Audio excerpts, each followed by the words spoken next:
പൈതലിന്റെ പള്ളിയിൽ കൊണ്ടുപോകണം. അതിനാകാം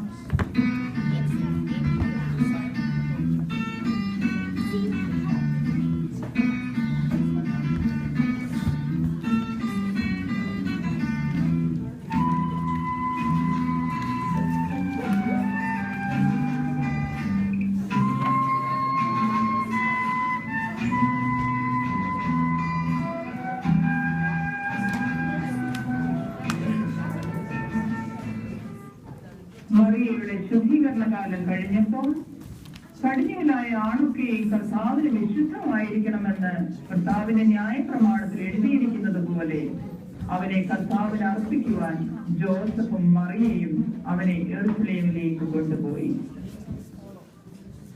ഈ ദേവാലയത്തിൽ ശിമയോൻ എന്നു പേരുള്ള ഒരു നീതിമാനും ഹന്ന എന്നു പേരുള്ള ഒരു പ്രവാചകിയും ഉണ്ടായിരുന്നു.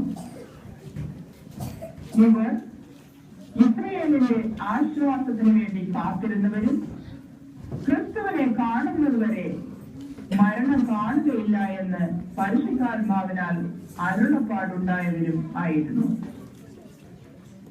യേശു എന്ന പൈതലിനെ ദേവാലയത്തിൽ കൊണ്ടുവന്നപ്പോൾ ശിമയോൻ കുഞ്ഞിനെ കൈകളിലേന്തി ദൈവത്തെ പുകഴ്ത്തി.